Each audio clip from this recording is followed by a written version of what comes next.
Hello बच्चों, academic ज्ञान with Saurabh sir YouTube channel पर आपका फिर से हार्दिक स्वागत है। आज की क्लास में हम बात करेंगे जो मैथ का सेट चल रहा था, कल का आपका एग्जाम है। सबसे पहले मैं आपको बेस्ट ऑफ लक बोलता हूँ, ठीक है। आपका पेपर बहुत अच्छा जाएगा। तो जितने भी क्वेश्चन हमने सेट वन में करे थे वो मेनली वेरी शॉर्ट, मतलब अति लघुरात्मक और एमसीक्यू मतलब आधा आधा करे थे। अभी उनमें जो क्वेश्चन सीरीज में जो क्वेश्चन बाकी हैं वो अपन मेन में जितना हो पाएगा उतना इसमें करेंगे क्लास में, ठीक है। तो आप सभी लोग ध्यान से पेपर के क्वेश्चनों को पढ़ें और आंसर में जो पूछा है ना वही लिखें, ठीक है। जल्दबाजी में गलती ना करें और पेपर को पूरा एनालिसिस करें, ठीक है। क्वेश्चन बाय क्वेश्चन पढ़ते जाएं, ऐसा नहीं पूरा पढ़ लें पहले फिर एनालाइज करने, क्वेश्चन को पढ़ते जाएं और करते जाएं। और लास्ट में मैं यही कहता हूं कि अपना समाप्त जरूर लिख के आए, मतलब इंग्लिश मीडियम वाले द एंड लिख के आए और हिंदी मीडियम वाले समाप्त लिख के आए, और नामांक मतलब रोल नंबर भी लिखें, ठीक है। तो सभी को मेरी तरफ से मैथ के एग्जाम के लिए बहुत बहुत शुभकामनाएं और आपका पेपर बहुत अच्छा हो, मैं ईश्वर से यही प्रार्थना करूंगा, ठीक है। तो आज की क्लास शुरू करते हैं। तो देखें, सबसे पहली चीज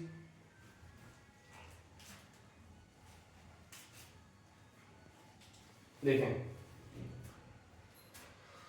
मैंने क्वेश्चन लिखे नहीं है, फोटो ले लिया मैंने, ठीक है।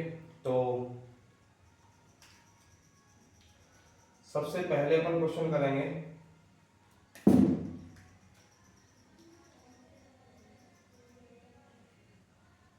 देखो, ट्रिग्नोमेट्री क्वेश्चन है। पहला क्वेश्चन, प्रूव दैट। अब मैं क्वेश्चन पूरा हिंदी मतलब उसमें लिख रहा हूँ ब्रैकेट से, प्रूव दैट सिद्ध करो कि, हिंदी बेटा बोल रहा हूँ, प्रूव दैट सिद्ध करो कि cos A upon 1 plus sine A plus 1 plus sine A upon cos A is equal होता है 2 sec A। ये प्रूफ करना है आपको। और इसकी चॉइस में एक और क्वेश्चन में बोल रहा हूं, ठीक है। इधर लिख रहा हूं tan theta upon 1 minus cot theta plus cot theta upon 1 minus tan theta is equal proof करना है 1 plus sec theta cosec theta. Okay, ये क्वेश्चन है। तो इस क्वेश्चन को अपन देखेंगे, दो क्वेश्चन है, ठीक है। तो इसमें और दोनों ट्रिग्नोमेट्री चैप्टर नंबर 8 से है। पहले वाले में सिद्ध करना है कि cos a upon 1 plus sin a plus 1 plus sin a upon cos a is equal 2 sec a।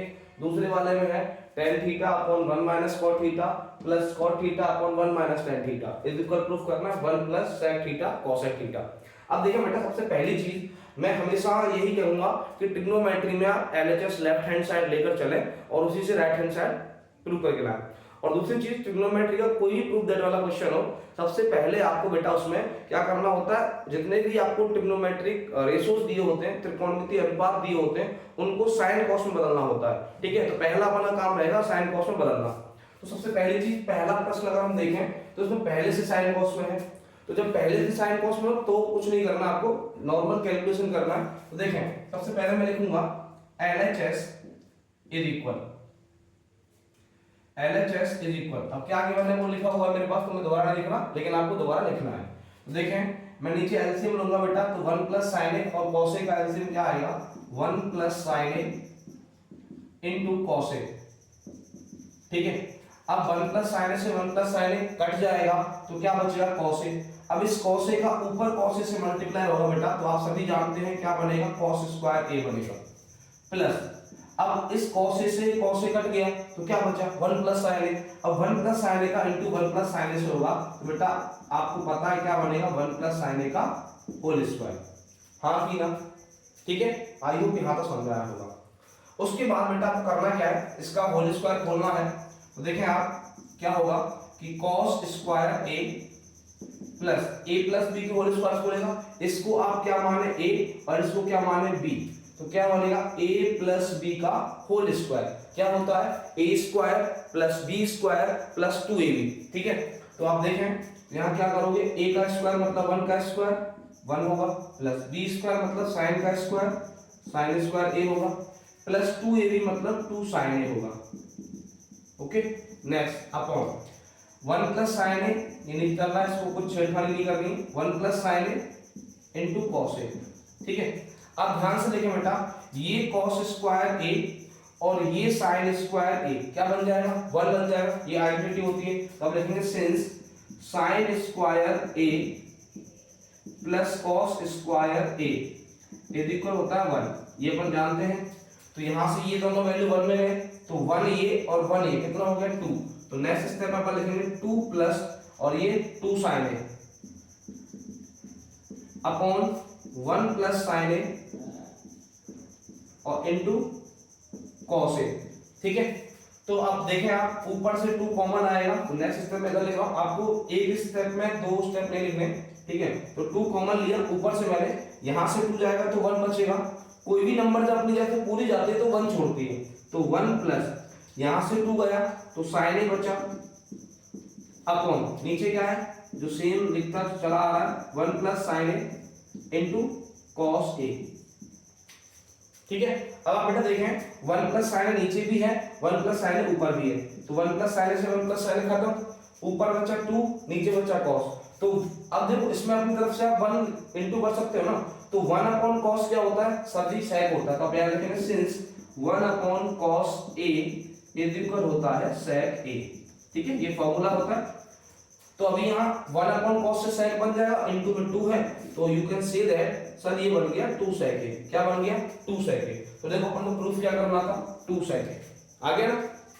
तो आई होप ये समझ आया होगा, ऐसे ही क्वेश्चन करना इज इक्वल टू आरएचएस और ऐसे एप्लाई करके आना है। ठीक है, तो ये तो था इसका फर्स्ट पार्ट। अभी सेकंड पार्ट दूसरा क्वेश्चन का है, ये चॉइस में है, जब आपके पास और लगा हुआ हो, ठीक है, तो आपको मतलब हिंदी मीडियम वाला अथवा लगा हो तो एक ही करना होता है, बट मैं आपको दोनों को तो दिखा रहा हूँ, तो क्या पता ये आ जाए या वो आ जाए। तो देखो इसको आधा पार्ट में इधर हो जाएगा, इसको इरेज कर दूंगा, तब आप इसको एक बार देख लें, हट जाता हूं मैं। ठीक है, तो देखें अब इसका सेकंड पार्ट इरेज कर रहा हूं बेटा मैं।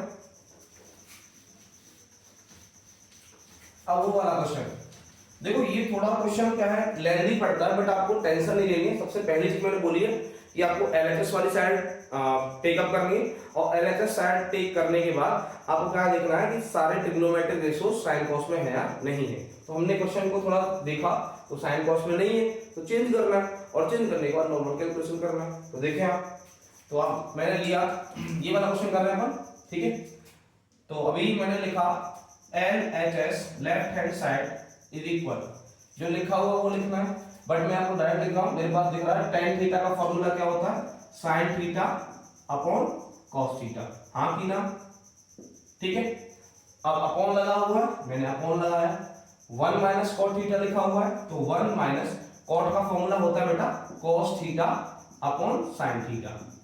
ठीक है, प्लस लगा हुआ है, मैंने प्लस लगाया, cot थीटा लिखा हुआ है, तो cos का फॉर्मूला भी होता है cot का, तो cos theta upon sin theta upon 1 minus tan theta लिखा हुआ है, तो 1 माइनस tan का फॉर्मूला अभी बताया sin theta upon cos theta. ये बेटा फॉर्मूले होते हैं, मैंने कुछ नहीं किया, सिंपल लिख रहा हूं कि since we know that tan theta is equal होता है sin theta upon cos theta.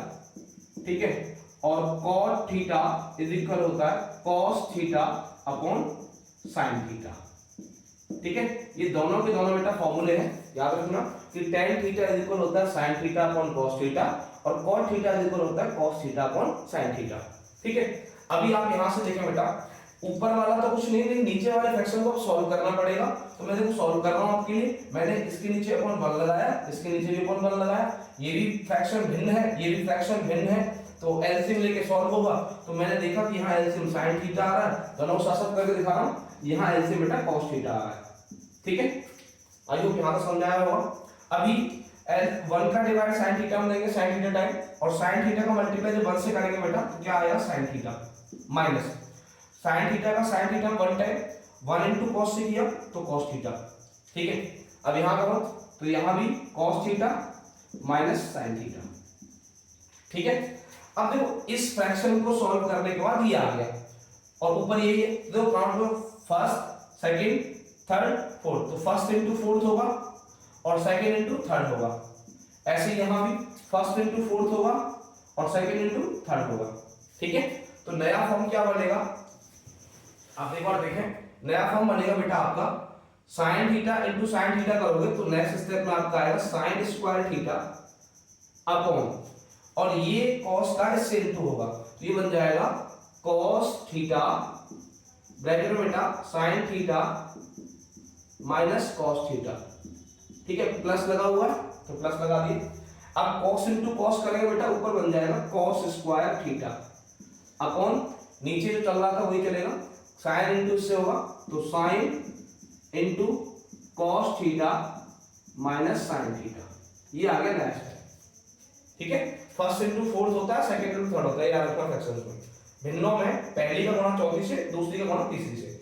अब यहां देखिए बेटा, इन दोनों में आपको अगर एलसीएम, देखो ये फ्रैक्शन है भिन्न है, ये भी फ्रैक्शन भिन्न है, एलसीएम लेके सॉल्व होगा। अब इतना बड़ा एलसीएम कैसे लोगे आप, तो पहली चीज आप ये करें बेटा, ये जो है ना, यहाँ sign theta minus cos theta है, यहाँ cos theta minus sine theta है, दोनों में क्या फर्क दिख रहा है सर जी, दोनों में माइनस का फर्क दिख रहा है। ठीक है, तो आप क्या करो, सेकंड वाले में से अगर माइनस बाहर ले लो, ठीक है, समझ लो, क्या लिखना पड़ेगा, on taking minus S common. ठीक है, माइनस चिन्ह को ओवेनिस लेने पर, मैं माइनस को जब फ्रॉम सेकंड टर्म, किस टर्म से लिया मैंने, सेकंड टर्म, दूसरे टर्म से, देखो प्लस माइनस से टर्म अलग अलग काउंट होते हैं, तो ये फर्स्ट टर्म है, सेकंड टर्म है, तो मैंने सेकंड टर्म से माइनस कॉमन लिया। जब मैं माइनस कॉमन लूंगा बेटा तो नेक्स्ट स्टेप में आपको दिख रहा है ना, ओके, जब मैं आपको यहां से माइनस सेकंड टर्म से कॉमन लूंगा तो क्या होगा बेटा, मैं देखो यहां दिखा रहा हूं, नीचे दिख जाएगा शायद आपको, साइन स्क्वायर थीटा अपॉन, ये जो चल रहा है एज इट इज रहेगा, कॉस थीटा ब्रैकेट में sign theta minus cos theta. ठीक है, अब देखो जब मैं यहां से माइनस कॉमन लूंगा तो ये प्लस क्या हो जाएगा, माइनस हो जाएगा, और ऊपर वाला as it is cos square theta upon, अब बेटा देखो ये साइन थीटा रहेगा, लेकिन ये अंदर वाला जो ब्रैकेट है वो चेंज हो जाएगा। जब मैंने माइनस कॉमन लेके यहां ये माइनस कर दिया ना, तो ये माइनस क्या हो जाएगा, देखो कॉस थीटा तो हो जाएगा आपका माइनस का, और साइन हो जाएगा प्लस का, तो ये बन जाएगा sign theta minus cos theta. ठीक है, मैंने माइनस कॉमन लिया तो कॉस प्लस का था, माइनस बन गया, साइन माइनस का था, प्लस बन गया। अब देखो आपको ये दिख रहा है, नहीं दिख रहा,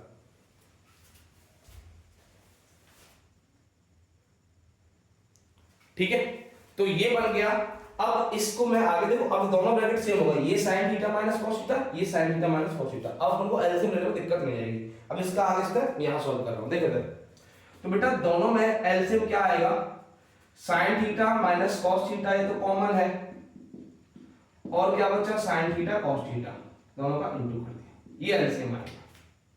देखें, sin theta minus cos theta, sin theta minus से कॉमन है वो लिख दिया, और दोनों sin और cos को मल्टीप्लाई कर दिया। ठीक है, अब देखें इस cos थीटा और ब्रैकेट में sin theta minus cos theta, उसमें डिवाइड करेंगे तो sin माइनस cos से sin माइनस cos कट जाएगा, और cos से cos कट जाएगा, क्या बचेगा sin।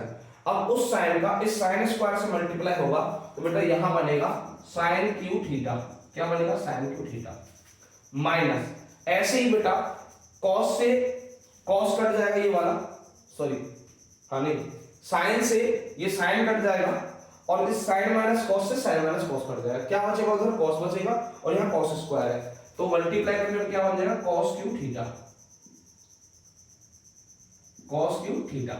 हाँ की ना, ये इज इक्वल LHS चल रहा है बेटा, इज इक्वल LHS चल रहा है। ठीक है, इधर कर दिया मैंने, देखिए आप, तो अभी क्या होगा, यहां मैं आपको देखो साइन को अगर मैं a रिप्रेजेंट करता हूं और cos को मैं b से रिप्रेजेंट करता हूं, तो यहां फॉर्मूला बनेगा a cube minus b cube का। अब आपको पता होना चाहिए बेटा, मैं यहां लिख रहा हूं ऊपर, since a cube minus b cube is equal होता है a minus b into a square plus b square plus ab, ये फॉर्मूला होता है। ठीक है, तो अभी ये फॉर्मूला ऐसा फॉर्मेट आपके पास लिखा हुआ है, a cube minus b cube, ऐसा आपको लिखना है, तो आप लिखें,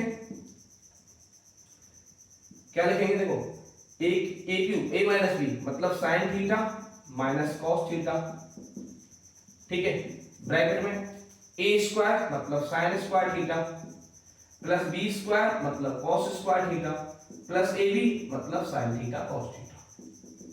ओके, अपॉन नीचे जो चल रहा है वो as it is sine theta minus cos theta into sine theta cos theta. ठीक है, अब आप देखें ध्यान से बेटा, साइन माइनस कॉस से साइन माइनस कॉस खत्म। अब देखो अंदर क्या है, sign square theta plus cos square theta, ये आइडेंटिटी लग रही है तो ये 1 बन जाएगा। तो ऊपर हो जाएगा बेटा 1 plus next step 1 plus sign theta cos theta upon नीचे हो जाएगा साइन थीटा और इनटू कॉस थीटा।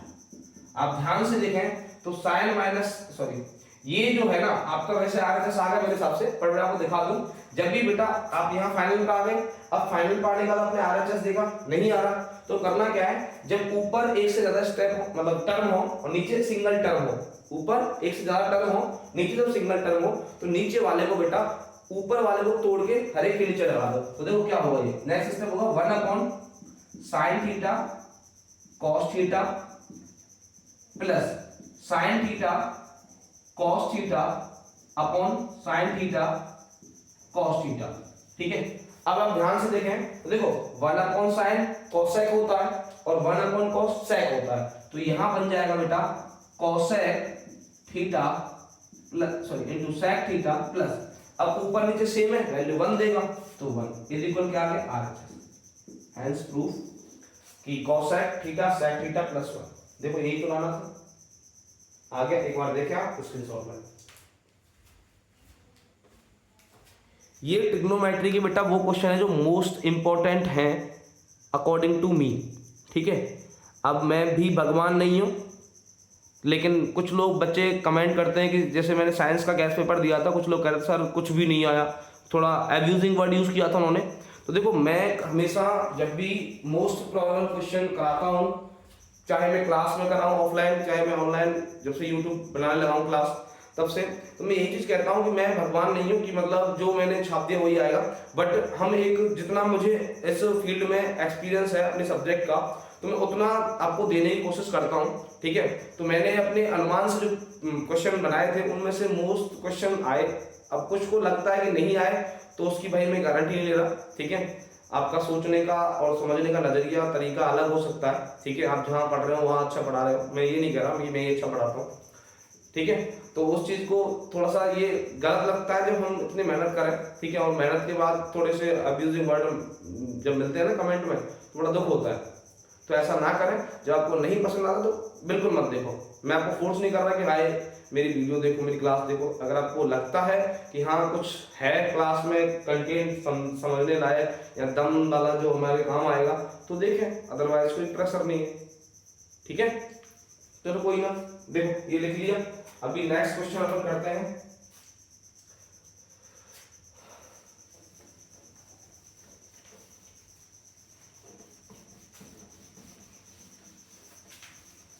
मन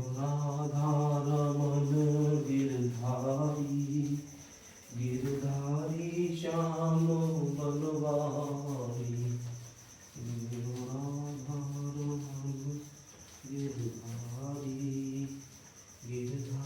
देखो बेटा next second question, question number 2। बेटा जो एमसीक्यू वाला है मैं बोल दूंगा आपके लिए। सेकंड क्वेश्चन क्या है, अपन बात करते हैं सेकंड क्वेश्चन की। तो सेकंड क्वेश्चन है आपका, ये भी मैं ट्रिग्नोमेट्री का ही करा रहा हूँ। ठीक है, क्योंकि बाद में आपको उसमें दिक्कत ना हो। ठीक है, तो ट्रिग्नोमेट्री का नेक्स्ट क्वेश्चन अपन देखते हैं। देखें, प्रूव दैट, सिद्ध करो, प्रूव दैट सिद्ध करो, क्या सिद्ध करना है, 1 माइनस सेकेंड 1 प्लस सेकेंड, हाँ 1 प्लस सेकेंड अपॉन सेकेंड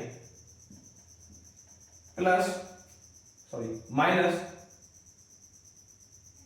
बेटा इज इक्वल है क्या,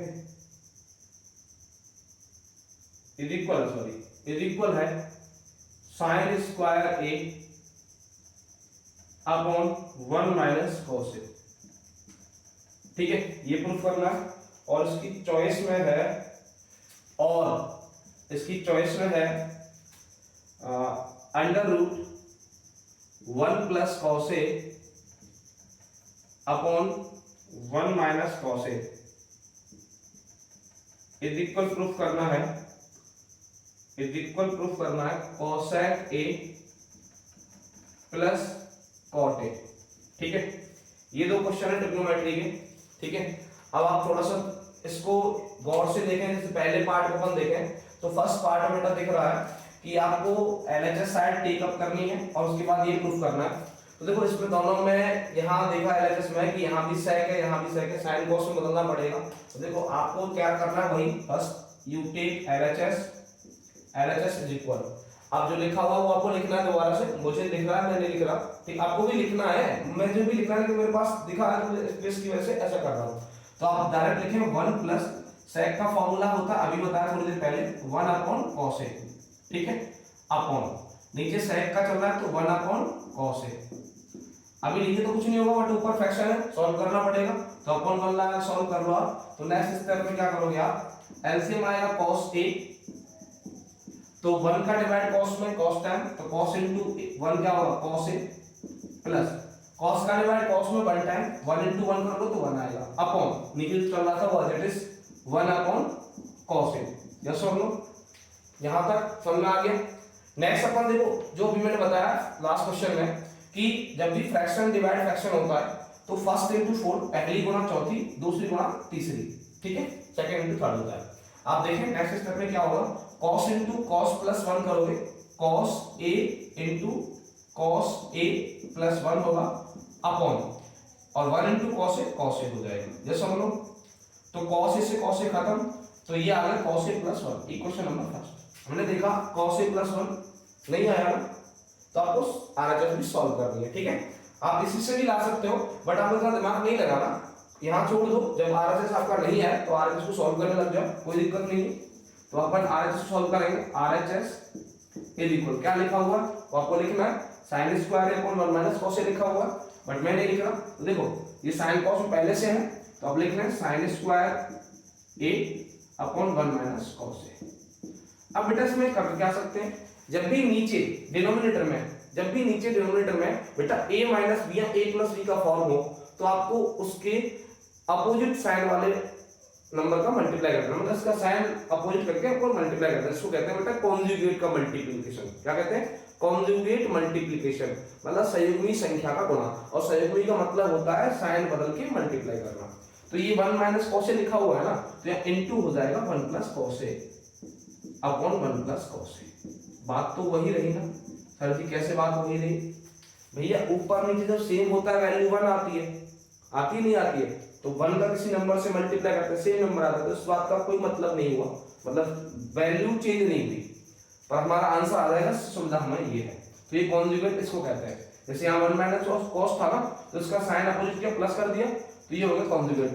अब जब ऊपर वाला मल्टीप्लाई ऊपर और नीचे वाला नीचे, आप जानते हो ना, इसका मल्टीप्लाई इससे और इसका मल्टीप्लाई इससे। ठीक है, तो करें तो ऊपर का जो sin स्क्वायर a ब्रैकेट में 1 प्लस cos a अपॉन नीचे a minus b a plus b। अगर मैं इस 1 को a मानूं और cos a को b मानूं तो यहाँ भी 1 लिखा हुआ मतलब ये a होगा, यहाँ cos a लिखा हुआ ये भी होगा। तो आपका फॉर्मूला बन गया a minus b into a plus b। क्या होता है, a square minus b square. तो आपको साइड में लिख देता हूँ, since a minus b into a plus b is equal होता है a square minus b square. Yes और नो, ये होता है a minus b into a plus b is equal होता है a square minus b square. अब ऐसा फॉर्म आपके पास लिखा हुआ है, ऐसा आपको लिखना है। तो देखिए आप नीचे बन जाएगा a स्क्वायर मतलब 1 का स्क्वायर 1 माइनस b स्क्वायर मतलब cos का स्क्वायर cos स्क्वायर a। ठीक है, नेक्स्ट स्टेप में आपको बता दो बेटा, sin square a into 1 plus cos a। यहाँ नीचे 1 minus cos square a identity है, since we know that 1 minus cos square a is equal होता है बेटा sin स्क्वायर a। जब बेटा 1 में से cos का स्क्वायर माइनस हो तो sin स्क्वायर आता है, और जब 1 में से sin का स्क्वायर माइनस हो तो cos स्क्वायर आता है। ये आइडेंटिटी है। ठीक है, तो अभी यहाँ नीचे हो जाएगा sin स्क्वायर a। ठीक है, 1 माइनस cos स्क्वायर चेंज हो गया sin स्क्वायर में, तो sin स्क्वायर से sin स्क्वायर खत्म, तो आंसर आया 1 plus cos a। Equation number second. अब देखें आरएचएस से क्या वैल्यू आ रही है, 1 प्लस cos a। LHS से क्या वैल्यू आ रही है 1 plus cos A, answer is same. तो you can say that from equation first and second, from equation first and second LHS is equal to the RHS, hence proof। एक बार देखें आप इसमें सब है, ठीक है। आई होप आपको समझ में आया होगा। अपन नेक्स्ट पार्ट की तरफ चलते हैं।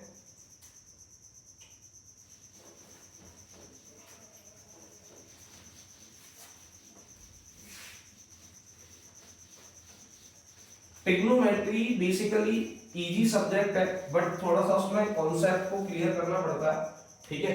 जब स्टार्टिंग अपन हम नहीं पढ़ते थे तो हमें भी टफ लगता था, लेकिन जब धीरे धीरे प्रैक्टिस हुई तो इजी लगने लगा। तो प्रैक्टिस मेक्स मैन परफेक्ट, ठीक है। ये कोट आपने हर जगह देखा होगा, सुना भी होगा बहुत से टीचरों से, हम भी कहते रहते हैं, ठीक है। तो प्रैक्टिस मेक्स मैन परफेक्ट, तो यू हैव टू प्रैक्टिस, तो प्रैक्टिस करना पड़ेगा। आज का ही टाइम है आपके पास, और बार बार फिर से कह रहा हूँ, again best of luck for your exam. Next part है बेटा LHS इज इक्वल, जो लिखा हुआ है वो अपन को लिखना है under root 1 plus cos A upon 1 minus cos A, 1 plus cos A upon 1 minus cos A। जब भी ऐसा फॉर्म हो, ठीक है, अभी मैंने नीचे बताया, नीचे अगर ऐसा a minus b a plus b का फॉर्म हो तो आपको कॉन्जुगेट मल्टीप्लिकेशन करना होता है। तो कॉन्जुगेट बनाया बेटा, तो इनटू 1 माइनस cos का कॉन्जुगेट क्या होता है 1 प्लस cos, अभी बताया था मैंने ऐसा। तो 1 plus cos upon 1 plus cos, ठीक है। अभी इस पर रूट था तो इस पर भी रूट लगाना है। सर जी क्यों ऐसा किया? क्योंकि बेटा जब रूट का मल्टीप्लाई रूट से होगा तभी रूट हटेगा, तो यहाँ बिना रूट वाला आंसर है, ठीक है, तो इसलिए रूट लगाना पड़ा। अभी आप आगे सॉल्व करेंगे बेटा, तो फर्स्ट आप जानते हैं पहली बात तो रूट से रूट कैंसिल हो जाएगा, लेकिन अभी मत करो, सॉरी अभी मत करो बेटा, सॉरी। देखो पहले मल्टीप्लाई करो, 1 प्लस cos का 1 प्लस cos से मल्टीप्लाई होगा तो ये बन जाएगा ऊपर 1 प्लस cos A का होल स्क्वायर, ठीक है ना, अपॉन नीचे देखें a माइनस बी और a प्लस बी का फॉर्म बना हुआ अभी जो बना था सेम, तो a square minus B square होगा, तो ये हो जाएगा 1 का स्क्वायर 1 माइनस cos का स्क्वायर cos स्क्वायर a। अब ये जो होल रूट लगा हुआ था ना, इसको मैं क्या कर रहा हूं कि सिंगल सिंगल लगा रहा हूं, यहां भी और यहां भी, ठीक है, लगा दिया, डिवाइड विद द पार्ट में।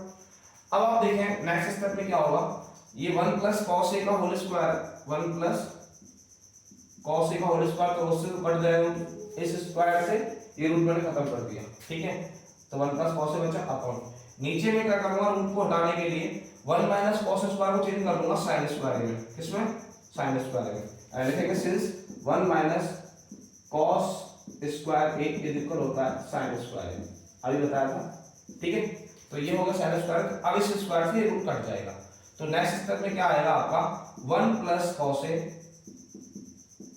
ठीक है, और अपॉन sin A, ये आ गया।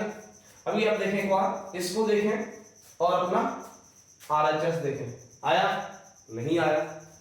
तो आपको करना क्या है बेटा, देखो जब नीचे सिंगल टर्म हो ऊपर एक ज्यादा टर्म हो तो नीचे वाले को सबके नीचे लगा दो, ऊपर वाले को डिवाइड करके।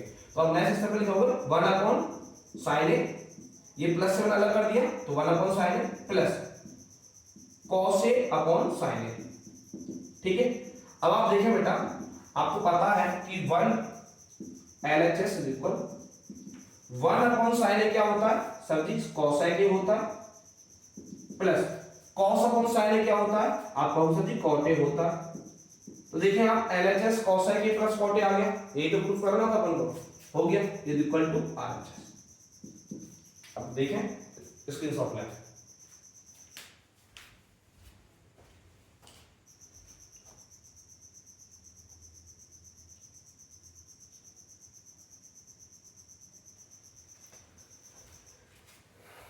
आई होप यहां तक समझ आया होगा सबको।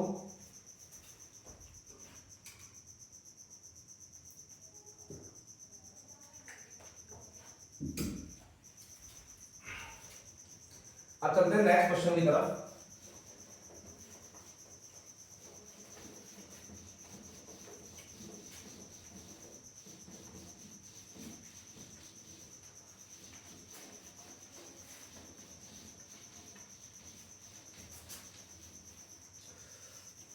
अभी देखें, अब मैं आपको फटाफट फटाफट बोलते जाता हूँ, वन लाइनर और वो वगैरह वगैरह। अब देखें, पर स्टार्टिंग से कराते जाते हैं सारा।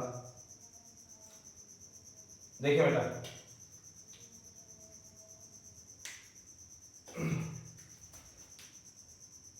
थर्ड क्वेश्चन है द मोस्ट फ्रीक्वेंट वैल्यू। लिखता है ना, चलो लिखते जाते हैं। Most frequent value is called, है ना, most frequent value of data is called, क्या बोलते हैं? ठीक है, नेक्स्ट, ये तो पहला हो गया, फर्स्ट, थर्ड का फर्स्ट। सेकेंड अपन बोलेंगे, नेक्स्ट है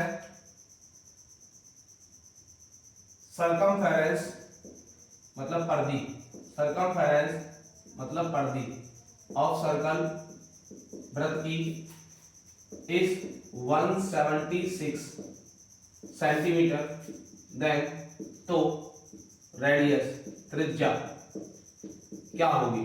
ठीक है, नेक्स्ट थर्ड है द एंगल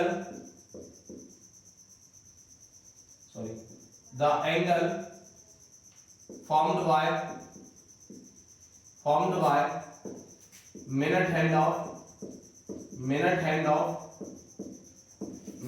of clock, घड़ी के मिनट वाली सुई से बना हुआ कोण, इन 1 मिनट, आगे लगा देता हूं, इन 1 मिनट, ठीक है, 1 मिनट में। नेक्स्ट फोर्थ पार्ट, नेक्स्ट है the SCF of 144 and 198।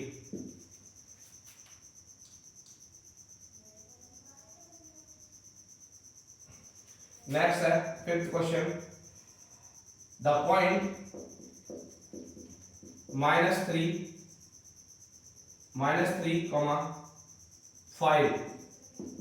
is in which quadrant? ये पॉइंट बिंदु -3, किस क्वाड्रेंट में है, किस चतुर्थांश में है? ठीक है, हिंदी बोल रहा हूं। छठवां प्रश्न, सिक्स्थ है द मोड ऑफ बहुलक 5 7 6 5 6 8 4 5 इज इस डाटा का बहुलक पूछा। सातवां प्रश्न, 7वां क्वेश्चन है द शैडो लेंथ छाया की लंबाई, shadow length of a pillar, एक खंबे की छाया की लंबाई is 2 metre and elevation angle उन्नयन कोण इज 60 डिग्री। देन तो हाइट ऑफ पिलर, खंबे की ऊंचाई, हाइट ऑफ पिलर, खंबे की ऊंचाई, ये पूछिए। नेक्स्ट एट क्वेश्चन है point -x, -y distance from origin, मतलब बिंदु -x -y की मूल बिंदु से दूरी, ओरिजिन मतलब होता है मूल बिंदु। ठीक है, नाइन्थ क्वेश्चन अगला है AP A 3A 5A dash dash dash nth term, AP का n वापन। 10th क्वेश्चन, 10वां प्रश्न, sin A is equal 4/5, then तो cos A क्या होगा? नेक्स्ट 11th क्वेश्चन,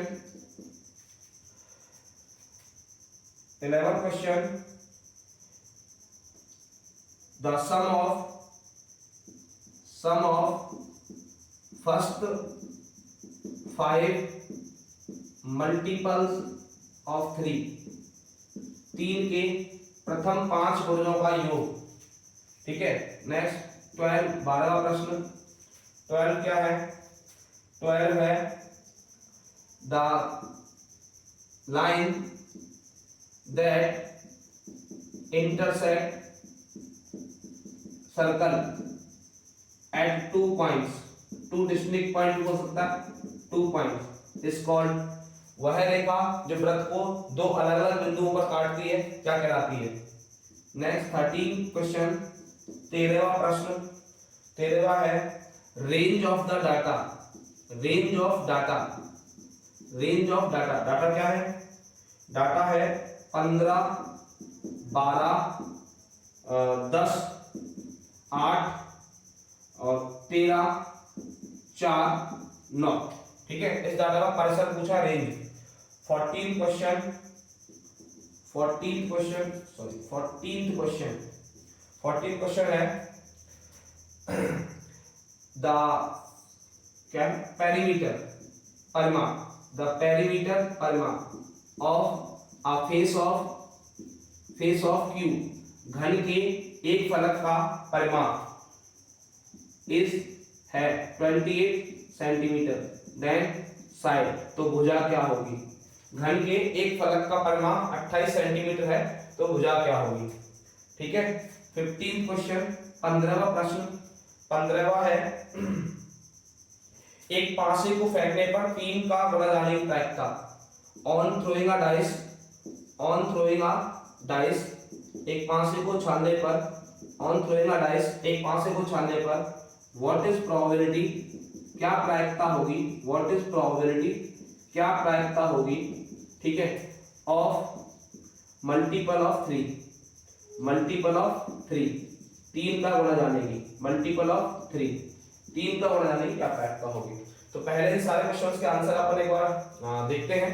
तो देखिए 1 बाय 1 डिस्कस करते हैं। तो बेटा पहला प्रश्न, हिंदी बोलता जा रहा हूं मैं। पहला क्वेश्चन है most frequent value of a data is called, किसी भी डाटा मतलब बंटन का जो अधिकतम बार आने वाला मान होता है वो क्या कहलाता है बेटा? मोड, बहुलक कहलाता है। मोड मतलब बहुलक। ठीक है, तो ये बात याद रखना कि किसी भी डाटा का जो मोस्ट फ्रीक्वेंट वैल्यू होता है वो मोड होता है, बहुलक होता है। और इसके साथ में एक फॉर्मूला मैं आपको रिलेशन बता रहा हूं कि बेटा याद रखना 3 into median, 3 into median minus 2 into mode, 2 into mode is equal होता है मीन। ठीक है, हिंदी में कहें तो 3 गुणा माध्यक, 3 गुणा माध्यक माइनस 2 गुणा बहुलक, 2 गुणा बहुलक बराबर होता है माध्य। ठीक है, हिंदी में दोनों ये रिलेशन याद रखना कि 3 into median minus 2 into mode is equal होता है mean. 3 into median minus 2 into mode is equal होता है मीन। ये कब लगाना बेटा आपको? जब बेटा आपको मीन, मीडियन या मोड में से 2 चीजें दी हुई हो, एक पूछी हो, तब लगाना है। ठीक है, तो most frequent value of data is called, क्या बोला हमने? मोड बोला, बहुलक। अब आगे है सरकमफेरेंस ऑफ सर्कल इज 176। तो सरकमफेरेंस में वृत्त की परिधि कितनी है? 176। और सरकमफेरेंस ऑफ सर्कल क्या होता है? 2 पाई आर। तो आप इस वैल्यू को बेटा 2 पाई आर की इक्वल रखेंगे। देखो सॉल्व करके दिखा रहा हूं। 2 पाई आर इज इक्वल 176 आप रखोगे। ठीक है, सेंटीमीटर। आप सबको पता है कि ये पाई आर इसको 2 से कट जाएगा, 176 कितना? 88 सेंटीमीटर। और पाई का वैल्यू सब जानते हैं कितना होता है बेटा? पाई का वैल्यू होता है 22/7 आर इज इक्वल 88 सेंटीमीटर।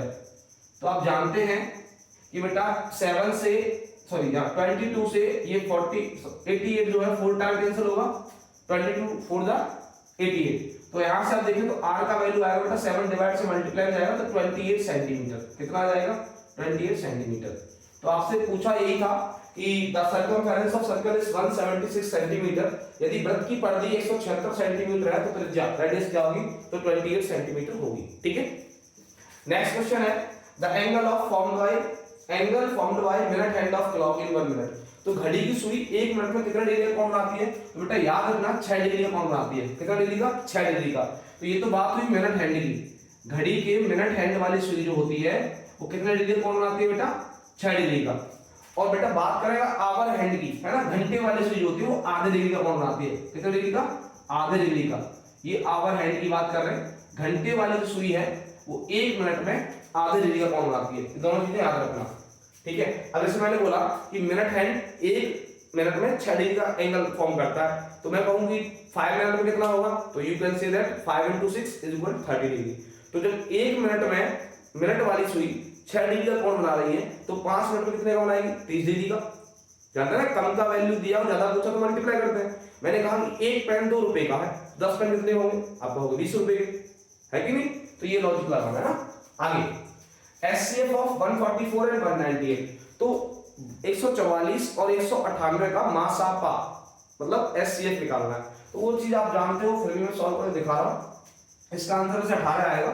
और देख लो आप एक बार, देखो 144 डायरेक्ट फैक्टर कर दूं आपके लिए, देखो डायरेक्ट ही करता हूं।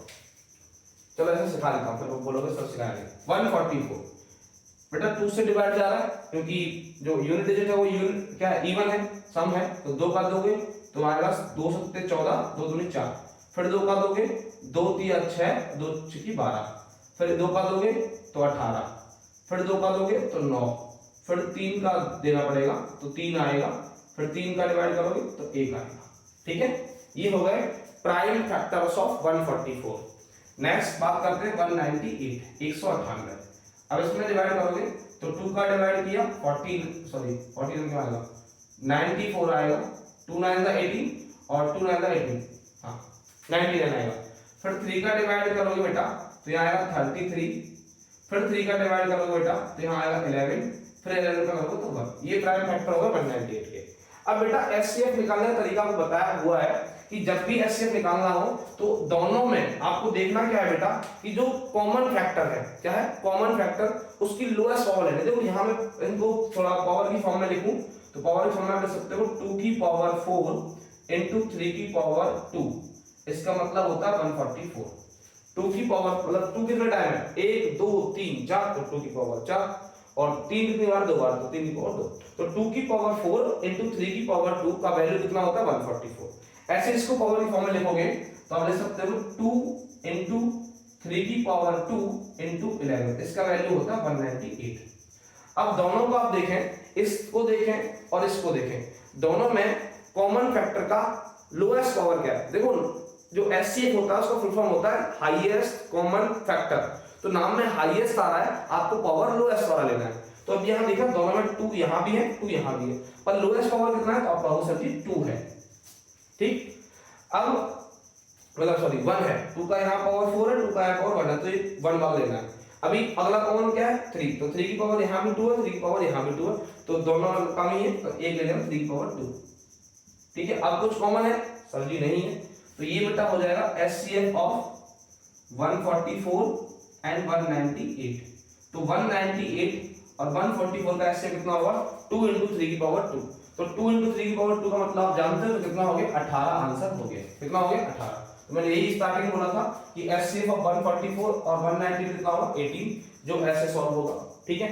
ये क्वेश्चन नंबर कौन सा? फोर्थ वाला। ये फोर्थ वाले का सॉल्यूशन बेटा ध्यान रखना, ठीक है। ऐसे सॉल्व करना होता है। हाईएस्ट कॉमन फैक्टर HCF का फुल फॉर्म होता है, नाम में हाईएस्ट आ रहा है, बट आपको कॉमन फैक्टर का लोएस्ट पावर लेना होता है HCF निकालने के लिए, ठीक है। तो मैंने देखा कि यहाँ 2 की पावर 4 है, यहाँ 2 की पावर 1 है, कुछ नहीं मतलब 1 होता है, तो लोएस्ट क्या हुआ? 2 की पावर 1, तो मैंने ले लिया। फिर मैंने देखा यहाँ 3 है, यहाँ भी 3 कॉमन है, तो यहाँ 3 का पावर 2 है, यहाँ भी 3 का पावर 2 है, तो यही आ गया। तो और कोई कॉमन है नहीं, तो ये HCF हो गया। दूसरी चीज, जब भी आपसे पूछे कि प्राइम फैक्टर्स के जो पावर्स हैं उनका सम क्या होगा? घातों का योग। तो घातों का योग का मतलब है जोड़ लो, कितनी बार है मतलब जोड़ने का मतलब कितने हैं? देखो 1 2 3 4 5 6, तो कितने हैं? 6। तो मतलब 144 के जो पावर्स का सम होता है वो 6 होता है। या फिर ऐसे ना करें तो ऐसे लिख लें, पहले आप एक्सपोनेंट मतलब पावर की फॉर्म में लिख लें, तो देखो कितने होगा? 4 घात यहाँ है, 2 घात यहाँ है, टोटल कितना होगा? 6। ऐसे यहाँ पावर का सम पूछे तो कितना है? 11 एक बार है, 2 एक बार है और 3 दो बार है, कितना होगा? 4। तो यहाँ पावर का सम 4 हो गया। तो सम ऑफ पावर्स भी पूछ सकता है, sum of powers of prime factor. अभाज्य गुणनखंड की घातों का योग जब पूछे तो जितने अभाज्य गुणनखंड है बेटा वो गिन लो बस, वही सम होगा। तो गिना है 1 2 3 4 5 6, तो 6 हो गया। यहाँ कितने 1 2 3 4 4 हो गए ऐसे, ठीक है। आई होप यहाँ तो समझ आया होगा।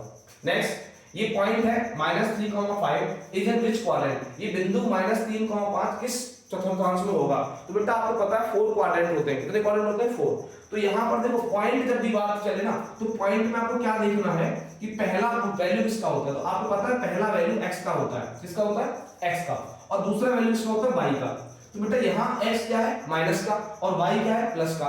तो आपको पता है कि 4 क्वाड्रेंट होते हैं, तो x माइनस का और y प्लस का किस क्वाड्रेंट में होगा। तो आपका आंसर होगा सर जी सेकंड में, है कि नहीं। देखो बताता हूं मैं आपको, ध्यान से देखें, ये आपका y एक्सिस है और ये आपका x एक्सिस है, ठीक है। ये आपका x एक्सिस है, ये आपका y एक्सिस है। तो x इधर प्लस का होता है बेटा, x इधर माइनस का होता है, ठीक है, और y इधर प्लस का होता है और इधर माइनस का होता है। ये सब ये फर्स्ट क्वाड्रेंट है, ये सेकंड क्वाड्रेंट है, ये थर्ड क्वाड्रेंट है और ये फोर्थ क्वाड्रेंट है, ठीक है। अब आप देखें कि कभी भी पॉइंट के कोऑर्डिनेट मतलब बिंदु के निर्देशांक जब भी लिखते हैं तो पहले x आता है फिर y आता है। तो यहाँ x किसका प्लस का, y किसका प्लस का, तो यहाँ कोऑर्डिनेट होंगे प्लस कॉमा प्लस, ठीक है। फर्स्ट क्वाड्रेंट का प्लस कॉमा प्लस होता है। अब सेकंड में देखें तो x किसका माइनस का, y किसका प्लस का, तो इसके साइन होंगे माइनस कॉमा प्लस, रटना नहीं समझना इसको। अब थर्ड में x किसका माइनस का, y किसका माइनस का, तो माइनस कॉमा माइनस। अब बात करें फोर्थ में, x किसका प्लस का और y किसका माइनस का, तो प्लस कॉमा माइनस। अब आप देखें ये जो पॉइंट है -3,5, यहाँ x किसका है माइनस का, y किसका प्लस का, तो x माइनस y प्लस किसमें है सेकंड क्वाड्रेंट में, ठीक है। तो आपको इसे सीखना है कि ऐसे बना लेना, और बनाने के बाद आपको पता है कि इधर x प्लस का, इधर x माइनस का, ऊपर y प्लस का, नीचे y माइनस का, और क्वाड्रेंट यहाँ से नंबर स्टार्ट होते हैं 1 2 3 4 ऐसे। और हमेशा कोऑर्डिनेट में मतलब निर्देशांक में पहले x लिखा जाता है फिर y लिखा जाता है। तो पहले x फिर y, तो यहाँ x का साइन क्या है प्लस, y का क्या है प्लस, तो प्लस कॉमा प्लस, यहाँ x का साइन क्या है माइनस, y का क्या है प्लस, तो माइनस कॉमा प्लस ऐसे, ठीक है। तो ये जो पॉइंट है -3,5 किस क्वाड्रेंट में लाई करेगा बेटा, तो आंसर होगा सेकंड, मतलब द्वितीय चतुर्थांश में होगा। अब अगले की बात करें, ठीक है। अब इतना एरेंज कर दूं मैं, आपने देख लिया ना सॉल्यूशन, तो इतना एरेंज कर देते हैं। देखें अभी नेक्स्ट जो है उनके सॉल्यूशन देखते हैं, ठीक है। इतने तो आपने देख लिए ना, तो आगे के सॉल्यूशन देखते हैं अपन।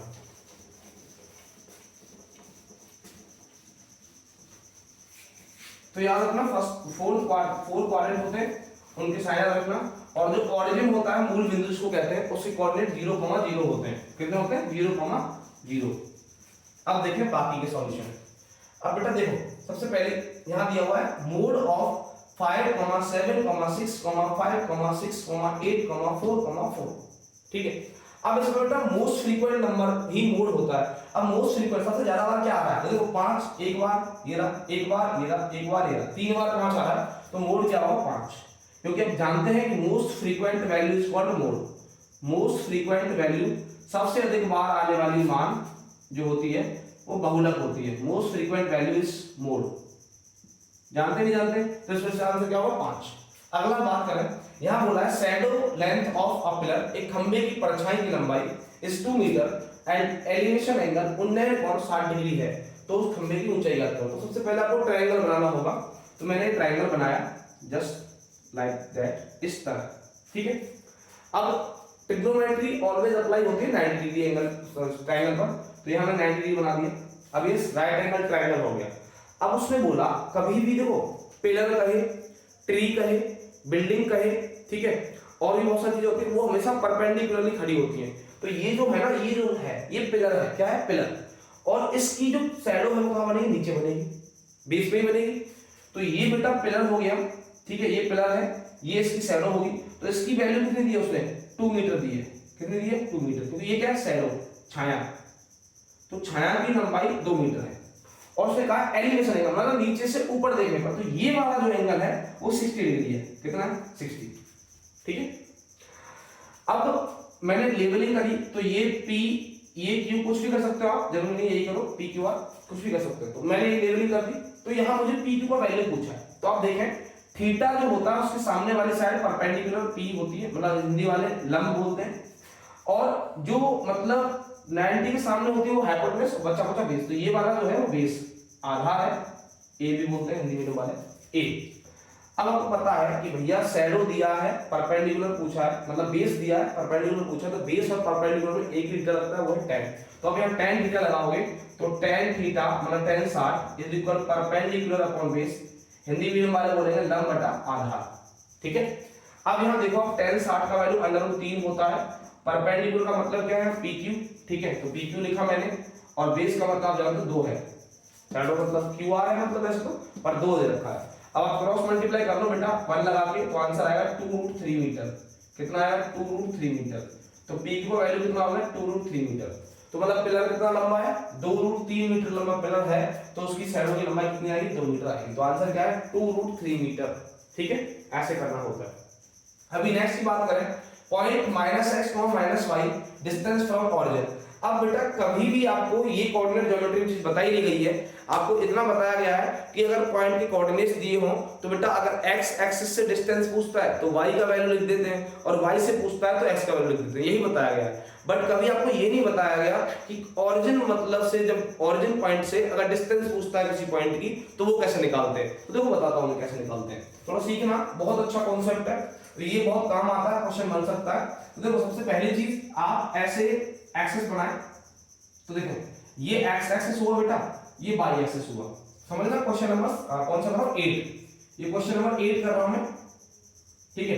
अब ये डायरेक्ट याद रखना आगे से, अभी मैं समझा रहा हूं। ये पॉइंट होता है ऑरिजिन, क्या होता है o मतलब ऑरिजिन, o मतलब ऑरिजिन, ये मूल बिंदु है। अब इससे किसी पॉइंट के कोऑर्डिनेट दे रखे हैं, तो मैंने मान लिया कि इस यहां पर ये वैल्यू x है, क्या है x, ठीक है, और ये वैल्यू यहां पर y पर ये y है। तो इस पॉइंट का मैं जब ड्रॉ करूंगा, लोकेट करूंगा इस पॉइंट को, तो x के अकॉर्डिंग आप y तक चलो, तो बेटा ये पॉइंट आएगा इस जगह पर। ये सॉल्व करो, इसको इससे ज्वाइन करो, ऐसे इसको इधर ज्वाइन करो, तो इस पॉइंट के जो कोऑर्डिनेट बनेंगे बेटा, कोऑर्डिनेट में मतलब निर्देशांक हम पहले क्या लिखते हैं, आप जानते हो x लिखते हैं, फिर क्या लिखते हैं y। तो x, y इसके कोऑर्डिनेट हो गए। यहां -x, -y वो अलग बात है, कोई दिक्कत नहीं, पहले ही समझो आप। तो मैंने कहा कि ये जो पॉइंट x, y है, इसकी ऑरिजिन से डिस्टेंस पूछी, तो बेटा डिस्टेंस कैसे होगी, ऑरिजिन से ये वाली डिस्टेंस होगी, हाँ कि ना। आप देखें जो एक्सिस होती हैं वो हमेशा परपेंडिकुलर फॉर्म करती है आपस में। तो जब यहाँ परपेंडिकुलर होगा ये वाला एंगल, ये वाला एंगल परपेंडिकुलर होगा, तो बेटा ये वाला एंगल ही परपेंडिकुलर होगा, क्योंकि यहाँ स्क्वायर बनता है। आप पढ़ते हो ना ग्राफ में, क्या पढ़ते हो कि 1 square box is equal 1 centimetre, पढ़ते हो ना। तो ये स्क्वायर बॉक्स बनता है, तो स्क्वायर में ईच एंगल 90 डिग्री होता है, तो ये 90 हो गया। अब एक बात समझो बेटा कि ये जब 90 डिग्री है तो ये क्या बन गया, क्या बना, ये बन गया राइट एंगल ट्रायंगल। और राइट एंगल ट्रायंगल में क्या अप्लाई होता है, पाइथागोरस थ्योरम। तो 90 के सामने ये हो गया बेटा हाइपोटेनस, मतलब कर्ण हिंदी वालों के लिए, मतलब के लिख रहा हूं, के फॉर कर्ण। और ये क्या हो गया परपेंडिकुलर, मतलब लंब हिंदी वालों के लिए। और ये क्या हो गया आधार, बेस, ठीक है। तो अभी आपको चाहिए क्या, आपको हाइपोटेनस चाहिए, कर्ण चाहिए। तो कर्ण का मतलब पाइथागोरस लगाओ, तो कर्ण स्क्वायर इज इक्वल होता है आधार स्क्वायर प्लस लंब स्क्वायर। इंग्लिश वालों के लिए क्या होता है, यही बात इंग्लिश वालों के लिए होती है, hypotenuse square is equal perpendicular square plus base square, होती नहीं होती है। तो वो लगा दो। अब भैया देखो ये डिस्टेंस जो है ये वाली कितनी है x, भाई जब यहां तक x है मतलब ये पूरी x है, और ये वाली डिस्टेंस कितनी है बेटा y, कितनी है y, ये वाली x है ये वाली y है। तो भाई साहब आंसर हो जाएगा कि x square is equal x square plus y square. अब इसका h का वैल्यू हमें चाहिए, तो इसका लगा दोगे स्क्वायर रूट, तो square root of x square plus y square क्या होता है, distance of any point from x axis, sorry origin. किसी भी पॉइंट का अगर आप ऑरिजिन से डिस्टेंस निकालो तो बेटा डायरेक्ट फॉर्मूला याद रखना, square root of x square plus y square. मतलब उस पॉइंट के x कोऑर्डिनेट का स्क्वायर और y कोऑर्डिनेट के स्क्वायर का जो सम होता है उसका स्क्वायर रूट लेने के बाद जो डिस्टेंस आती है वो डिस्टेंस फ्रॉम ऑरिजिन होती है, डिस्टेंस फ्रॉम ऑरिजिन। किसी भी बिंदु का मूल बिंदु से दूरी पूछे तो उसके x निर्देशांक का स्क्वायर और y निर्देशांक स्क्वायर का सम करके बेटा रूट निकाल देना, वर्गमूल निकाल देना, वही आंसर हो जाएगा। तो ये था बेटा कॉन्सेप्ट इस चीज के पीछे, ठीक है। तो ये मतलब यहाँ पाइथागोरस थ्योरम मैंने लगाई इस ट्रायंगल में, इस बारे में ओ नाम देते हो, चलो ओ ए और बी, ठीक है। तो कोई भी ट्रायंगल में पाइथागोरस थ्योरम लगा तो ये आंसर आया। तो किसी भी पॉइंट का जब ओरिजिन पॉइंट से डिस्टेंस पूछता है तो आपको याद रखना है कि उस पॉइंट का x का स्क्वायर और y का स्क्वायर का सम करना है, फिर उसका स्क्वायर रूट ले देना है, मतलब under root x square plus y square distance from क्या होती है origin, distance from origin of any point, distance from origin of any point, किसी बिंदु की मूल बिंदु से दूरी, डिस्टेंस फ्रॉम ओरिजिन, ओरिजिन, ठीक है, मूल बिंदु से दूरी, मूल बिंदु से दूरी निकालने का सूत्र याद रखना under root X square plus Y square, ठीक है। नेक्स्ट बात करते हैं अगला क्वेश्चन। तो ये ए बी दे रखा है, ए 3 ए 5 है, तो आप सबको पता है ए बी का जो पहला टर्म होता है वो क्या होता है, ए होता है, और दूसरा टर्म a2 होता है, तीसरा टर्म a3 a4 ऐसे कंटिन्यूअसली चलते जाते हैं an तक। तो इसने an ही पूछा है, n के टर्म का मतलब होता है an। सबको पता है भैया मेरे कि कौन सा क्वेश्चन, 9th क्वेश्चन, ऊपर का 9th क्वेश्चन। तो सबको पता है कि an इज इक्वल क्या होता है, a plus n minus 1 into d, ठीक है। सभी लोग जानते होंगे an मतलब nth टर्म मतलब अंतिम पद, लास्ट टर्म भी कहते हैं, a मतलब फर्स्ट टर्म प्रथम पद, n मतलब नंबर ऑफ टर्म पदों की संख्या, d मतलब कॉमन डिफरेंस साधारणतः।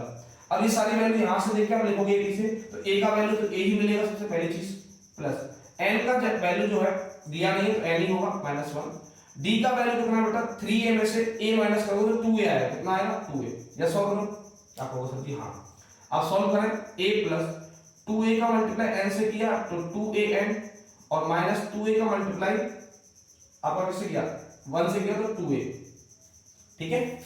तो अब यहां से देखें तो बेटा आप देखें कि यहां से सॉल्व करोगे तो ये बन जाएगा an इज इक्वल, ये देखो a में से 2a माइनस किया तो यहां बचेगा माइनस a, तो ये बनेगा 2an माइनस a, ये क्या बचेगा, ये 2a माइनस का है, ये a प्लस का है, तो माइनस होगा तो माइनस a बचेगा। अब ये आ गया आपका nth टर्म। अब इसको लिखने का तरीका वाले बदल दे, अब यहां से a कॉमन लेके अगर आप लिखना चाहोगे तो बेटा इसको ऐसे भी लिख सकते हैं आप कि an is equal a bracket में 2n माइनस 1, ठीक है। या तो ऐसे लिखो कि an is equal 2an minus a, या फिर लिखो कि an is equal an is equal a into 2n minus 1। तो आंसर आएगा बेटा इसका कि a ब्रैकेट में 2n माइनस 1, ये होगा an का वैल्यू, ठीक है। डायरेक्ट आप सॉल्व करके देख लेना पहले, ठीक है। आगे आ जाओ, sin a इज इक्वल 4/5 है, तो आप सभी लोग जानते हो जब sin a 4/5 है, sin का फार्मूला होता है लंब बटा कर्ण, हिंदी वालों के लिए, इंग्लिश वालों के लिए परपेंडिकुलर पर हाइपोटेनस। तो ये तो p हो गया, ये h हो गया, ठीक है। तो p का वैल्यू 4 है, h का वैल्यू 5 है, तो भैया a का वैल्यू मतलब b का वैल्यू कितना आएगा, आधार कितना आएगा 3 आएगा, कितना आएगा 3। अब cos चाहिए तो cos का फार्मूला होता है आधार बटा कर्ण हिंदी में, और इंग्लिश में बेस अपॉन हाइपोटेनस। तो आप लगाओगे भैया मेरे बेस अपॉन हाइपोटेनस मतलब हिंदी वालों के लिए आधार बटा कर्ण लगाओगे, तो आधार कितना आया मैंने बताया अभी 3 आया, और कर्ण कितना है 5, तो आंसर आएगा 3/5, कितना आएगा 3/5। बेसिक क्वेश्चन है। अगला देखो, सम ऑफ फर्स्ट 5 मल्टीपल्स ऑफ 3, 3 के प्रथम 5 गुणनों का योग। अब देखो 3 के मल्टीपल देखो क्या होता है, 3 एकम 3, 3 दूनी 6, 3 तिया 9, 3 चक 12, 3 पंजे 15, 5 हो गए, ठीक है। तो इनको सम कर लो, बेसिक क्वेश्चन है। कौन सा क्वेश्चन है, क्वेश्चन नंबर 11। तो 11 में यहां सॉल्व कर रहा हूं, देखो 3 के मल्टीपल चाहिए फर्स्ट 5, तो 3, दूसरा 6, तीसरा 9, फोर्थ 12, अगला 15, इन सबको जोड़ दो, जोड़ो। उसने कहा है ना कि सम ऑफ फर्स्ट 5 मल्टीपल ऑफ 3, 3 के प्रथम 5 गुणनों का योग पूछा है, सम पूछा है, तो जोड़ दो।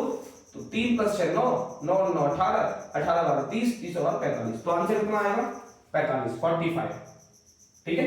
अगला, the line that intersect circle eight 2 point, वो रेखा जो सर्कल को 2 अलग अलग पॉइंट पर बेटा इंटरसेक्ट करती है उसको कहते हैं सीकेंट। क्या कहते हैं, सीकेंट, SECANT, हिंदी में छेदक रेखा। क्या बोलते हैं बेटा, छेदक रेखा, ठीक है, छेदक रेखा। तो वह रेखा जो वृत्त को 2 अलग अलग बिंदुओं पर प्रतिच्छेद करती है, छेदक रेखा मतलब सीकेंट कहलाती है। The line segment that intersect circle eight 2 distinct point is called secant, ठीक है। नेक्स्ट, रेंज ऑफ डाटा, बेटा जो छोटी क्लास में पढ़ाई जाता है रेंज मतलब परिसर। जब भी आपसे रेंज पूछता है ना तो रेंज इज इक्वल होता है highest value minus lowest value. Range is equal होता है highest value minus lowest value, मतलब परिसर इज इक्वल अधिकतम मान माइनस न्यूनतम मान। तो इस डाटा में आप देखो, इसको पहले तो ऑर्डर में अरेंज कर लेना, असेंडिंग या डिसेंडिंग में, या तो आरोही में या अवरोही में। तो मैं अरेंज करके दिखा रहा हूं आपको, सॉल्व कर रहा हूं क्वेश्चन नंबर 13 को। क्वेश्चन नंबर 13 को इधर सॉल्व कर रहा हूं। तो इसमें जो डाटा दिया है उसको मैं अरेंज कर रहा हूं। सबसे छोटा नंबर है 4, फिर आएगा सबसे उससे बड़ा 4 से बड़ा है इसमें 8, फिर आएगा 9, फिर आएगा 10, फिर आएगा आपका 12, फिर आएगा आपका 13 और फिर आएगा 15। ठीक है, ये डाटा मैंने लगा दिया असेंडिंग में। किसमें लगा दिया? असेंडिंग में, मतलब आरोही क्रम में मैंने लगा दिया। ठीक है, अब इस किसी डाटा को असेंडिंग और डिसेंडिंग में लगा लेना। अब लगाने के बाद बेटा आपको पता चल जाएगा छोटा वैल्यू कौन सा है, बड़ा वैल्यू कौन सा है। तो मुझे रेंज निकालना है, तो रेंज इज इक्वल मैंने अभी बता दिया कि हाईएस्ट वैल्यू मतलब HB माइनस लोएस्ट वैल्यू मतलब LB, अधिकतम मान माइनस न्यूनतम मान। तो अधिकतम मान आपको दिख रहा है बेटा क्या है 15 और न्यूनतम मान कितना है 4। तो 15 में 4 हटाओ कितना 11। तो रेंज कितना आ गया बेटा 11।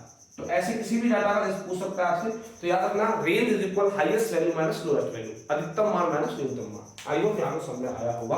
अगला तो आंसर हो जाएगा इसका बेटा 11। कितना हो जाएगा 11। अगला है perimeter of a face of cube, एक घन के फलक का परिमाप कितना 28 सेंटीमीटर। अब बेटा आप याद करें कि क्यूब का जो ईच फेस होता है वो कैसा होता है? स्क्वायर शेप होता है।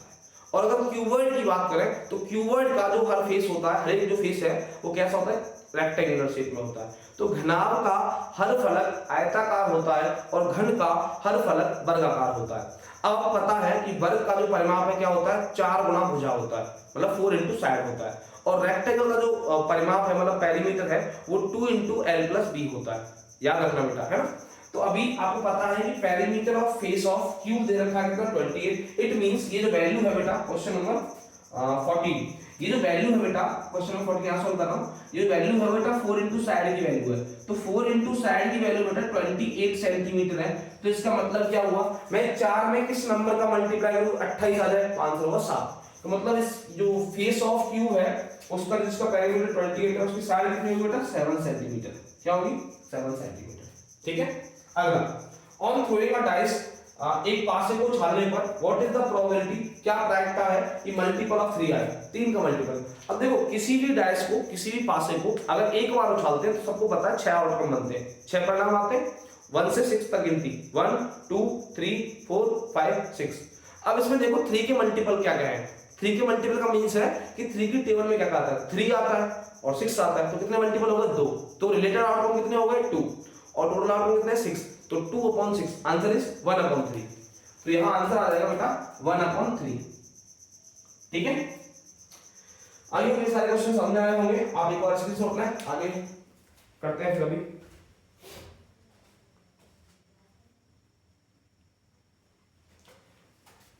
तो बेटा इसी के साथ मैं आशा करता हूं कि आप को ये सारे क्वेश्चन समझ में आए होंगे जो मैंने अभी कराए। अभी थोड़ा सा मैं कुछ चीजें और बता रहा हूं आपको, ठीक है, उनको एक बार फास्ट फास्ट रिवाइज कर जाना। तो आपको ये क्लास बहुत ही हेल्पफुल होगी, आप इसको मॉर्निंग टाइम में देख लेना। ठीक है, अभी तो रात के बज गए 11:30, लेकिन अब मेरे अपलोड होने में लगभग 1 बज जाएगा। तो आप मॉर्निंग टाइम में जब भी आपको नींद खुले तब आपको देख लेना एक बार, और जब मॉर्निंग टाइम में पेपर देने से पहले देख के जाओगे तो बहुत हेल्प मिलेगी इससे। तो सारी चीजें मैंने पॉइंट टू द पॉइंट समझाई हैं, और जो मेरे अकॉर्डिंग मुझे लगा कि ये बच्चों को डाउट हो सकता है वो चीजें मैंने यहाँ कवर अप करी हैं। तो आगे थोड़ा सा मैं आपको बता रहा हूँ क्या क्या आपको और देखना है, तो बताते हैं। देखो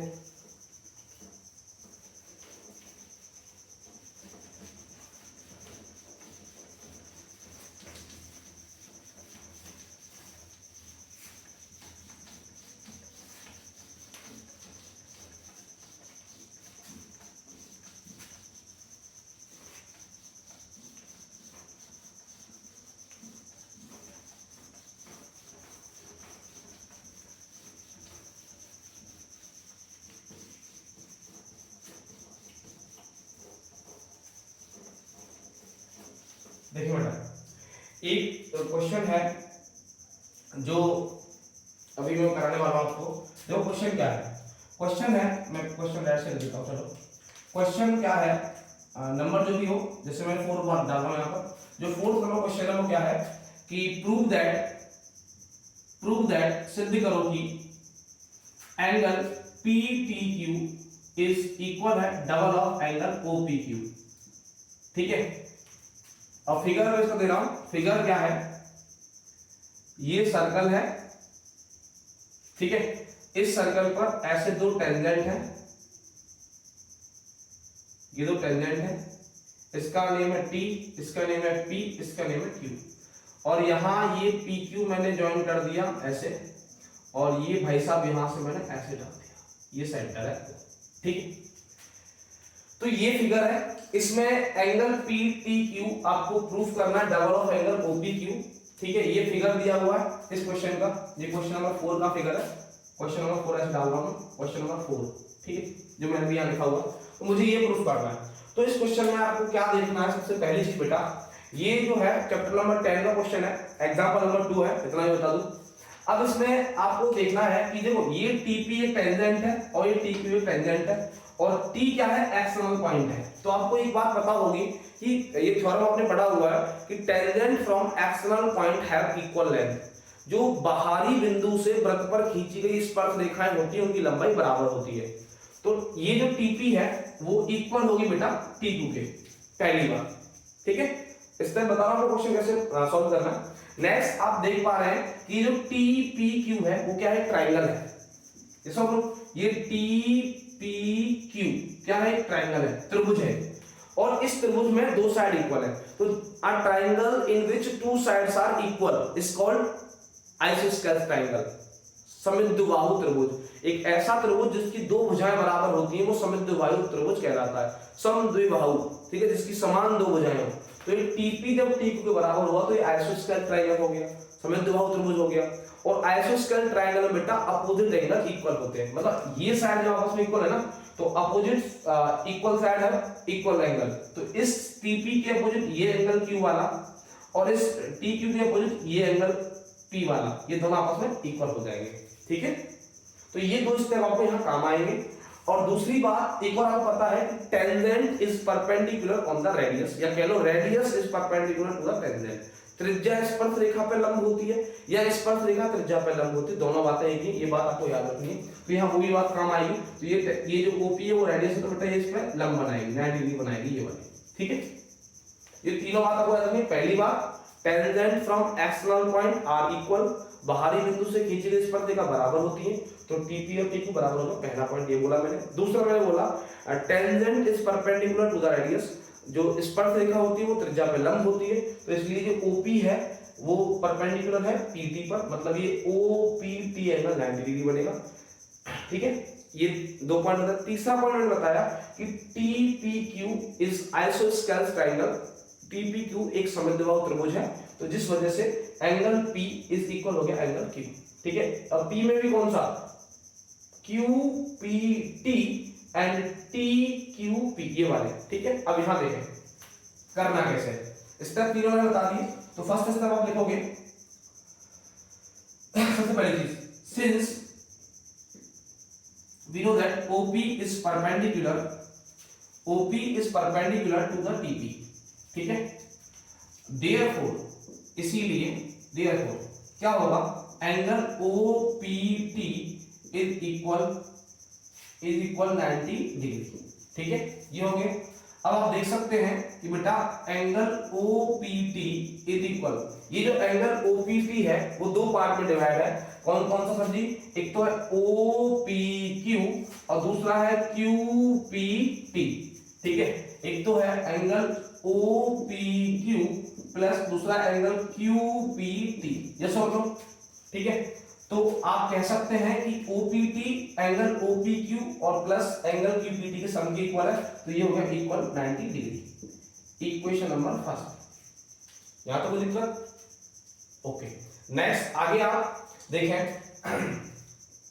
अब जानते हैं कि इन ट्रायंगल PTQ, आप लिखेंगे इन ट्रायंगल PTQ, त्रिभुज PTQ में आप क्या देख रहे हैं कि angle QPT plus angle PQT plus angle PTQ is equal 180 degree.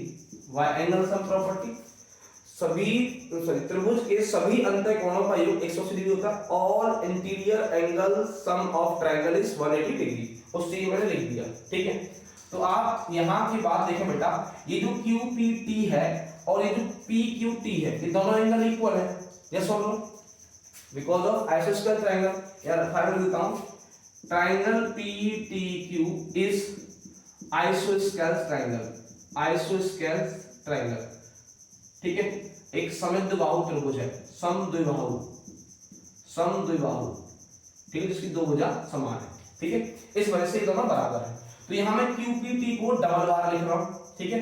इसको QPT को डबल बार लिख रहा हूं, तो लिखूंगा मैं angle QPT plus angle QPT, ये दोनों बराबर है इसलिए मैंने लिखा, ठीक है। और plus angle PTQ is equal 180 degree. या शायद बता भी दो दोबारा से, since angle PQT is equal है एंगल QPT, ये बता दिया, हर चीज आपको बतानी है, ठीक है। अब देखो ये डबल बार हो जाएगा, 2 angle QPT plus angle PTQ is equal 180 degree. अब यहां से आप क्या करो, इसको उधर ले जाओ, लेकिन मुझे क्या प्रूफ करना है, PTQ अकेला चाहिए। तो एंगल PTQ इज इक्वल, इसको उधर ले जाओ, माइनस हो जाएगा, तो 180 डिग्री माइनस 2 एंगल QPT, ठीक है।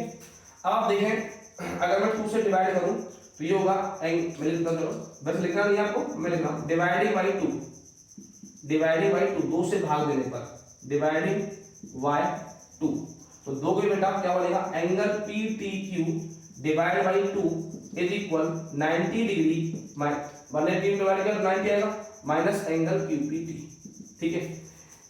अब एक चीज देखें आप, इक्वेशन नंबर फर्स्ट से आप 90 का वैल्यू लिख दीजिए। 90 का वैल्यू क्या है, ये है बेटा, 90 का वैल्यू क्या है, ये है, ठीक है। ये मतलब दे दिए, आप जो रखोगे तो फ्रॉम इक्वेशन फर्स्ट, समीकरण 1 से आप क्या लिखोगे, angle PTQ upon 2 is equal 90, ये वैल्यू आ जाएगी, तो एंगल OPQ है ना, और क्या है प्लस QPT और माइनस QPT, ठीक है। तो QPT से QPT खत्म, तो यहां हो जाएगा बेटा एंगल PTQ, ये 2 डिवाइड से कहां जाएगा, मल्टीप्लाई में, इज इक्वल हो जाएगा angle double of angle OPQ। यही तो आपको प्रूफ करना था, हो गया, ठीक है। एक बार देखें, बहुत अच्छा क्वेश्चन है, स्क्रीनशॉट लेना, आई होप समझ में आया होगा, ठीक है। तो इसी के साथ मैं आपको ज्यादा लेंथी क्लास को नहीं कर रहा हूँ, 1.5 घंटे की काफी क्लास हो चुकी है। तो आप लोग सभी तसल्ली से धैर्यपूर्वक क्वेश्चनों को पढ़ें और 1 बाय 1 आंसर करें, ठीक है। और आशा करता हूं आप सभी की मेहनत अच्छी हुई है ना, और हुई क्या है मतलब अच्छी हो रही है। और अभी आप ज्यादा टाइम रात में पढ़ना मत, लगभग मोस्टली 4-5 मतलब 5 घंटे की नींद तो कम से कम पूरी करनी है, उससे कम तो मत सोना भाई, क्योंकि नींद लेना भी जरूरी है। तो दूसरी चीज मैं बताऊं, चैप्टर नंबर 6 में आपको देखो थेरेस थ्योरम पढ़ के जानी है एक बार, ठीक है। थेरेस थ्योरम के दोनों प्रूफ पढ़ने हैं कि AD upon DE is equal AE upon EC, और एक AD upon AB is equal AE upon AC, वो दोनों प्रूफ पढ़ने हैं आपको। और सर बेस जो 6.2 के क्वेश्चन है नंबर 1 में वो करने हैं। और उसके अलावा चैप्टर नंबर 6 का आपको ट्रिपल एस थ्योरम प्रूफ करना है, सिमिलरिटी का ट्रिपल एस थ्योरम, ठीक है। ट्रिपल एस भुजा भुजा नियम समरूपता का वो प्रूफ करके देखना है, वो आ सकता है। उसके अलावा आपको चैप्टर नंबर 6 का एग्जांपल नंबर 2, एग्जांपल नंबर 3 वो प्रूफ करना है, ठीक है। और एक क्वेश्चन है चैप्टर नंबर 6.2 का ही, क्वेश्चन नंबर 10, क्वेश्चन नंबर 10 ये लिख रहा हूं बेटा, आप लिख लेना। क्या करना है आपको, एक तो करना है बेटा आपको थेरेस थ्योरम, ठीक है, थेरेस प्रमेय करनी है, थेरेस प्रमेय, ठीक है, जो मेरे अकॉर्डिंग है मैं बता रहा हूं आपको जो जो मुझे लग रहा है, बाकी फालतू कमेंट करने वाले बहुत मिलेंगे। उसके अलावा थेरेस थ्योरम के अलावा आपको एग्जांपल नंबर 2, एग्जांपल नंबर 3, ये है क्वेश्चन मैं बात कर रहा हूं बेटा चैप्टर नंबर 6 की, ठीक है, चैप्टर नंबर 6। उसके बाद अगला मैं बात करूं, आपको करना है triple S similarity rule, triple S similarity rule, ठीक है, भुजा भुजा समरूपता नियम, उस ट्रिपल एस है। उसके बाद आपको पढ़ना है एक्सरसाइज 6.2 का क्वेश्चन नंबर 1, क्वेश्चन नंबर 1 ये पढ़ना है। ये तो चैप्टर 6 की बात हो गई, इससे ज़्यादा पहले मत पढ़ना। और उसके अलावा इसमें आपको एक्सरसाइज 2 पॉइंट इसमें ही पढ़ना है, क्वेश्चन नंबर 10, ठीक है, बस इतना। उसके बाद बात करूँगी चैप्टर नंबर किसकी बात करूँ, 10 तो आपको आता ही होगा वैसे, 10 में मैंने मोस्टली बता दिया, पर बता देता हूँ। चैप्टर नंबर 10 में आपको सर्कल वाले में एक तो पढ़ना है थ्योरम 10.2, जो मैंने बताई हुई अभी कि tangent from external point have equal length वाली, कि बाहरी बिंदु से वृत्त पर खींची गई स्पर्शरेखाओं की लंबाई बराबर होती है, वो वाली।